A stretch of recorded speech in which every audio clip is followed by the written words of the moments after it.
ಐಶ್ವರ್ಯ ಗೌಡ ವಿರುದ್ಧ ಮಂಡ್ಯದಲ್ಲೂ ವಂಚನೆ ಕೇಸ್ಗೆ ಸಂಬಂಧಪಟ್ಟಂತೆ ಮಂಡ್ಯ ಸೆಂಟ್ ಠಾಣೆ ಪೊಲೀಸರಿಂದ ನೋಟಿಸ್ ಜಾರಿಗೊಳಿಸಲಾಗಿದೆ. ಹಲವಾರು ಪ್ರಕರಣಗಳು ಈಗಾಗಲೇ ಐಶ್ವರ್ಯ ಗೌಡ ವಿರುದ್ಧ ದಾಖಲಾಗಿರುವಂತದ್ದು. ಅದೇ ರೀತಿಯಾಗಿ ಮಂಡ್ಯದಲ್ಲೂ ಕೂಡ ದಾಖಲಾಗಿದೆ. ಮಂಡ್ಯದ ಸೆಂಟ್ ಠಾಣೆ ಪೊಲೀಸರು ನೋಟಿಸ್ ಕಳಿಸಿದ್ದಾರೆ. ಐಶ್ವರ್ಯ ಗೌಡ ಹಾಗೂ ಪತಿ ಹರೀಶ್ಗೆ ಖಾಕಿ ನೋಟಿಸ್ ಅನ್ನು ಕೊಟ್ಟಿದೆ. ವಿಚಾರಣೆಗೆ ಹಾಜರಾಗುವಂತೆ ಪೊಲೀಸರಿಂದ ನೋಟಿಸ್ ಕಳಿಸಲಾಗಿದೆ. ಮಂಡ್ಯ ಪೂರ್ವ ಠಾಣೆಯಲ್ಲಿ ಐಶ್ವರ್ಯ ವಿರುದ್ಧ ಪ್ರಕರಣ ದಾಖಲಾಗಿತ್ತು. ರವಿಕುಮಾರ್ ಪೂರ್ಣಿಮಾ ಎಂಬಾತರಿಂದ ದೂರನ್ನ ದಾಖಲಿಸಲಾಗಿತ್ತು. 55 ಲಕ್ಷ ನಗದು ಚಿನ್ನಾಭರಣವನ್ನ ಪಡೆದು ವಂಚನೆ ಮಾಡಿದ್ದಾರೆ ಅನ್ನೋ ಆರೋಪದ ಹಿನ್ನೆಲೆಯಲ್ಲಿ ದೂರು ದಾಖಲಾಗಿರುತ್ತೆ. ಪ್ರಕರಣ ಪೂರ್ವ ಠಾಣೆಯಿಂದ ಸೆಂಟ್ ಠಾಣೆಗೆ ವರ್ಗಾವಣೆ ಮಾಡಲಾಗಿರುತ್ತೆ. ಹೀಗಾಗಿ ಡಿವೈಎಸ್ಪಿ ಶಿವಮೂರ್ತಿಯಿಂದ ನೋಟಿಸ್ ಅನ್ನ ಜಾರಿಗೊಳಿಸಲಾಗಿದೆ. ಗುರುವಾರ ವಿಚಾರಣೆಗೆ ಹಾಜರಾಗುವುದಾಗಿ ತಿಳಿಸಿದ್ದಾರೆ ಐಶ್ವರ್ಯ. ಸದ್ಯಕ್ಕೆ ನೋಟಿಸ್ ಅನ್ನು ಕೊಡಲಾಗಿತ್ತು.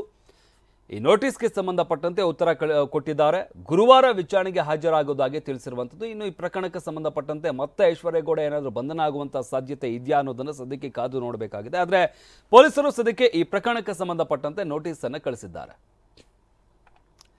ಈ ಬಗ್ಗೆ ಮತ್ತಷ್ಟು ಮಾಹಿತಿ ನೀಡ್ತಾರೆ ನಮ್ಮ ಪ್ರತಿನಿಧಿ ಪ್ರಶಾಂತ್. ಐಶ್ವರ್ಯ ಗೌಡ ವಿರುದ್ಧ ಈಗ ಮತ್ತೊಂದು ನೋಟಿಸ್ ಕೊಟ್ಟಿದ್ದಾರೆ ಅಂತ ಹೇಳಲಾಗ್ತಾ ಇರುವಂಥದ್ದು. ಈ ಒಂದು ನೋಟಿಸ್ನಲ್ಲಿ ಏನೆಲ್ಲ ಆರೋಪ ಇದೆ, ಏನ್ ಕೇಸ್ ದಾಖಲಾಗಿರುವಂಥದ್ದು?